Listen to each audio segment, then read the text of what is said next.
दादाजी तो अभी भी जिंदा है। ये गलत बात है। हम लोगों को जबरदस्ती किसी धर्म में डाला जा रहा है, हिंदू बनाया जा रहा है, मुस्लिम बनाया जा रहा है, ईसाई बनाया जा रहा है। अगर आप लोग किसी धर्म में चले गए तो धर्म ने विदेशी और आप विदेशी आक्रमणकारियों की संतानें कहले जाएंगे, इसलिए वो धर्म का आक्रमण करवा रहे हैं। क्योंकि आप देखिए, जो आपका संघ और आरएसएस है उसकी भी टोपी काली है, और आपका जो मौलाना परिवार है उनकी भी टोपी काली है, ईसाइयों की भी टोपी काली है, बनिया कौम की भी टोपी काली है। ये सब भाई भाई है और विदेशी है। हम लोग आदिवासी देश के मालिक है, ये फर्क समझ लो। ये एक दूसरे धर्म में हिंदू बोलता ईसाई बुरा, ईसाई बोलता मुस्लिम बुरा, ये सब भाई है। आदिवासियों की जमीनों को टारगेट कर रहे हैं। आप लोग समझ रहे थे, समझ जाइए, अन्यथा ये आपको मार डालने की प्लानिंग कर रहे हैं। ये जो एनडब्ल्यू की साजिश है, पहले बारिश सिर्फ और सिर्फ आपका 2 महीना 3 महीना हो रही थी, अभी पूरा आपका कातिरा बारिश हो रही है, पूरा उनावा मतलब आपका गर्मी बारिश हो रही है। क्या है भाई, ये लोग एनडब्ल्यू डिपॉपुलेशन वर्ल्ड वार मिलिट्री से आपको मारना चाहते हैं। ये लोग वैक्सीन ला करके आपको हार्ट अटैक दिलाना चाहते हैं। ये लोग आपको जो आपका कैंसर से पीड़ित करके झारखंड में आदिवासियों को वो आपके कैंसर के चावल दे रहे हैं। मतलब आदिवासियों को किसी भी तरीके से इस धरती से समाप्त करना चाहते हैं। गेहूं की फसलों पे सबसे ज्यादा बारिश हुई और ओले गिरे और गेहूं की फसल बर्बाद हो गई लास्ट टाइम। इस बार ये पानी बार बार गिर रहा है। अगर इस बार की अगर फसल नहीं हुई तो दिवाली के बाद से आदिवासी समाज को भूखमरी का सामना करना पड़ सकता है। अगर भूखमरी आई तो साथ में महामारी भी आएगी। आदिवासियों के पास न जड़ी बूटी बची है। डोहा लोग बाप दादा है, ये तो भूखा राजा कौन सी दवा लगती है, आपका दस्त लग जाए कौन सी दवा आती है, प्रकृति से जानते थे। आप लोगों को कुछ भी नहीं मालूम है। सरकारी अस्पताल में जाओगे तो सरकारी वैक्सीन और सरकारी हार्ट अटैक से मार दिए जाओगे। ये आप लोग इन बुजुर्गों से सीख लीजिए कि कौन सी दवाई, कौन सी जड़ी बूटी कहाँ काम आती है, क्योंकि ये लोग मारने का षड्यंत्र कर रहे हैं। और दूसरी बात, आप लोगों को अभी आपके पास 10-10 कुंटल धान नहीं है, आपने शरणार्थियों को बेच दिया है। आप लोगों से कहना चाहते हैं कि आप 3-3 साल का धान स्टोरेज करके घर में रखें, क्योंकि आने वाला समय बहुत बड़े लॉकडाउन का है, बहुत बड़े महामारी का है। तो हम लोग शायद भूख से हम लोगों को ये लोग 5 किलो अनाज के लिए लाइन में खड़ा रख करके मार देंगे। इसलिए आप सब लोग स्टोरेज की व्यवस्था कर लीजिए, क्योंकि ये लोग मणिपुर जैसे नेटवर्क बंद कर देंगे। ये लोग आपका सिद्धि में वो पेशाब कांड कर रहे हैं, आप समझ रहे हैं। हम पगड़ी बांधने लायक नहीं है, हम आदिवासी कहलाने लायक नहीं है कि उसने हमारे सिर के ऊपर मूता है, हमें नंगा करके भगाया है, हमारे गिरेबान पे हाथ डाला है। हमको तो शर्म आ रही कि हम मर्द भी कैसे है, वो जिंदा जेल कैसे चला गया, मौत की घाट उतार के उसको जेल भेजा। राजनीति, संगठन और पार्टी ये हमारा विषय नहीं है। हमारा विषय यह है कि समाज कैसे जिंदा रहेगा। समाज का सामाजिक मिशन अगर जिंदा होता तो ये मणिपुर में नंगा करने वाला और मुतने वाला दोनों अभी तक जिंदा नहीं होते। तो आप सब लोगों को ये 3-4 चीजों का ध्यान रखना है, और ये जो धर्म के चोचले भाइयों बहनों आपको बंद करना है। रानी दुर्गावती वो परिवार की महिला थी जिसका पति मर गया, पीठ पीछे बच्चा बांध के लड़ी थी। आप व्रत के चक्कर में मत पड़ो, कमजोर करके मार दिया जाएगा। तो ये व्रत नहीं करना है। हमारे बाप दादा व्रत करते हैं। कौन से व्रत करते हैं? बीज का, पूनम का, इसके अलावा कोई भी एक आना नहीं करे हमारे डोगरा भाई बेटी, इनको पता है।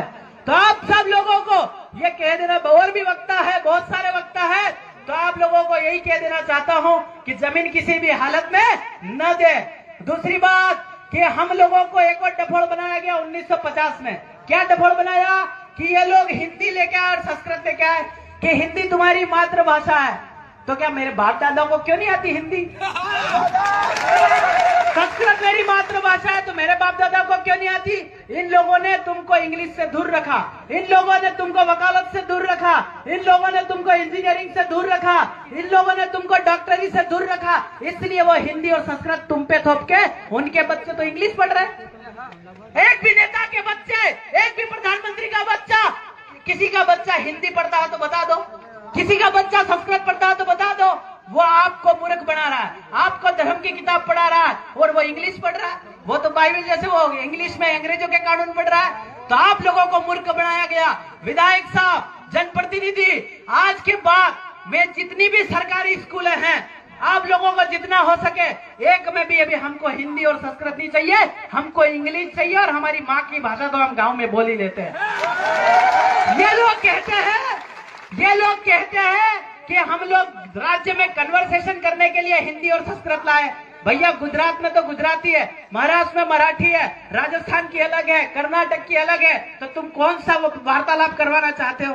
हमको इंग्लिश पढ़ा देते, अमेरिका से सीधी बात हम कर लेते। ये सब पागल बनाने की नीति है। नेहरू जी इंग्लिश लेके हिंदी लेके आए, नेहरू जी के किसी बच्चे ने इंग्लिश हिंदी नहीं पढ़ी। गांधी जी भी लेके आए, उनके भी बच्चों ने हिंदी नहीं पढ़ी। तो मोदी जी भी है, उनके बच्चे है कि नहीं है, उनके बच्चे भी हिंदी नहीं पढ़ रहे हैं।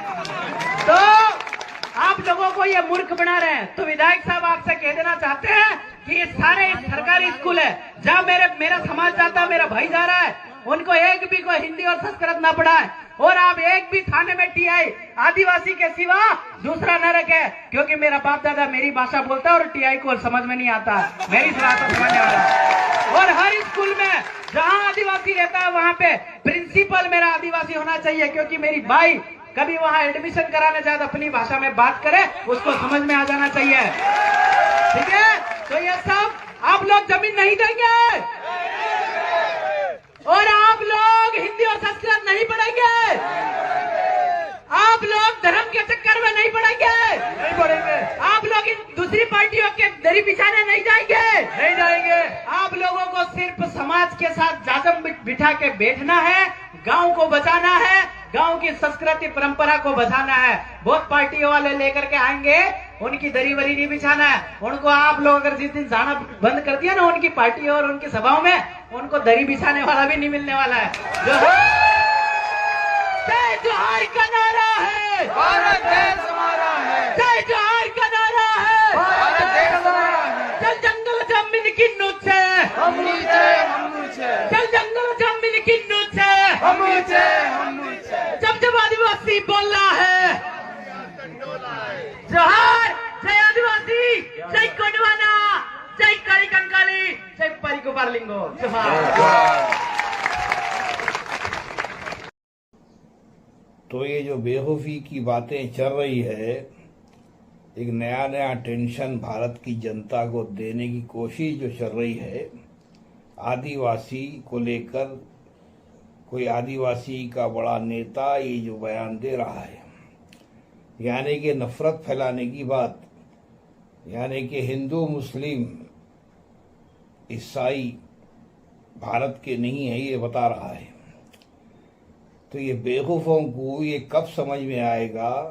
दुनिया का जो पहला इंसान जब दुनिया पे धरती पर कदम रखने वाली ताकत का नाम आदम अलैहिस्सलाम है। जब दुनिया में पहला इंसान कदम रखा, जब दुनिया में कुछ नहीं था, आंख पे कपड़ा भी नहीं था, ये तमाम वो चीज़ें जानते हुए भी जाहलियत की बातें करते हो। तो हम सब आदम अलैहिस्सलाम की ही औलाद है, हम सब, यानी कि पूरी दुनिया मुसलमान है। ये चीज़ को जितनी जल्दी मान लेंगे उतना बेहतर होगा। ये छोटी छोटी बात पर नफरत फैलाने की कोशिश बिल्कुल ना करें। आदिवासी उन्हीं को कहा गया है जो जंगलों में रहते हैं। तो जब दुनिया ही नहीं बनी थी, तो जब सबसे बड़ा पहला आदिवासी कौन हुआ? कौन है पहले आदिवासी बताओ? आदम अलैहिस्सलाम। तो ये चीज़ को जितनी जल्दी मान लिए उतना बेहतर है। ये नफरत फैलाने की कोशिश मत करो। हर वो चीज़ बदलते बदलते आंख पे कपड़ा नहीं, पत्ते बनना शुरू किए, पत्तों से फिर जानवरों के चमड़े बनना शुरू किए, उसके बाद फिर कपड़ा एक तरीके से आता गया, बनाए उसको भी इंसान ही। हर वो चीज़ इंसान की बदौलत ही है। तो ये तमाम जो दुनिया बनी है वो आदम अलैहिस्सलाम की बदौलत ही है, यानी कि आदिवासी ही कहा गया है। इस चीज़ को जितना जल्दी मानेंगे उतना अच्छा है। अब जो दुनिया बनती गई, शहर बनते गए, गांव से शहर बड़े बड़े आबादी बनती गई, अभी भी कुछ लोग आदिवासी जंगलों में हैं। तो क्या पहले से कि आदिवासी जंगल में भी है क्या? नहीं है, बिल्कुल नहीं है। सब चेंजेस आ रहा है, पूरा तब्दीली आ रही है। हर वो चीज़, जहाँ तक इस्लाम की बात है, इस्लाम पूरी दुनिया में फैला, वो भारत से ही फैला है। भारत से ही पूरी दुनिया में इस्लाम फैला है और मुसलमान की जन्मी पैदाइश भारत है। ये चीज़ को जितनी जल्दी मान लेंगे उतना बेहतर है। तो ये बकवास बयानात देने से बेहतर सच्चाई की तरफ आओ। जो तरह की तुम बात कर रहे हो, संस्कृत हिंदी, संस्कृत भाषा ही वो भाषा है, वो ज़रूरी है पूरे भारत में लागू हो, पूरी दुनिया में लागू हो। पूरे भारत में संस्कृत पढ़ाई जाए स्कूलों में, जब ही जाके ये जो गुमराह हो गए, जिसको तालीम इल्म नहीं है, उनको इल्म मिलेगा। वो समझेंगे कौन सा मज़हब है सच्चा, हमको कौन से मज़हब के साथ चलना है। वो एक इस्लाम ही हर जगह से बताएगा, समझे। जो सब सारे मज़हबों को लेते हुए जो बना है, इस आखिरी मज़हब इस्लाम, इसके लिए इसको करार दिया गया है। हर वो चीज़ जब दुनिया में इंसान आया, यानी कि आदम अलैहिस्सलाम जब वो आसमान पर देखे, आदम और हवा की ही औलाद है हम सब, ये अच्छी तरह से याद रख लो। तो वहाँ से ही रास्ते बनना शुरू हुए। अब कई में किताबों में लिखा हुआ भी ऐसा भी है, अल्लाह मोहम्मद नज़र आया, बहुत सारी चीज़ें हैं। तो बहरहाल दुनिया जो बनी वो आदम अलैहिस्सलाम की मेहरबानी है। अल्लाह ने आदम अलैहिस्सलाम को धरती पर भेजा। तो तमाम चीज़ें होते होते आखिरी में कोई सूरज को देखते हुए सूरज को अपना भगवान अल्लाह मानने लगे, कोई चांद की पूजा करने लगे, कोई धरती की तरफ देखे, भला कोई चांद में देखते हुए किसी बुढ़े को नज़र, बुजुर्गस्ती को देखे। उसी तरह से भी पुतले बनाते हुए भूत परस्ती करना शुरू करें। यानी कि ये तो सोचो, जो इंसान अपने ही हाथ से बुत बनाता है, पुतला बनाता है, उसको ही भगवान मानता है, तो ये कहाँ तक सच्चाई है, कहाँ तक सच है। भगवान वो होता है जो सबको बनाता है, उसको बनाने की ताकत किसी में है नहीं है।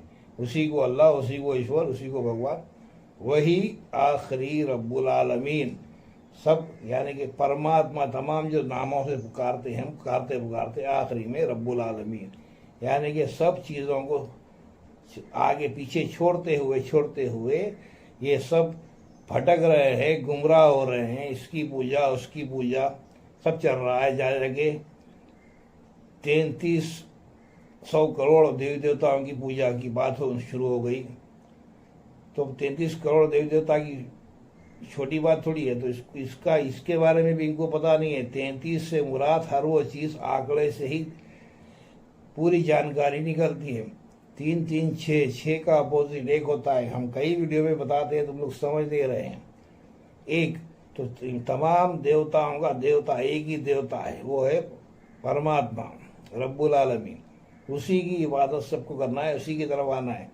और जो ये बातें कर रहा है जड़ी बूटी ये ख़त्म हो जा रही, सब ये प्लान है।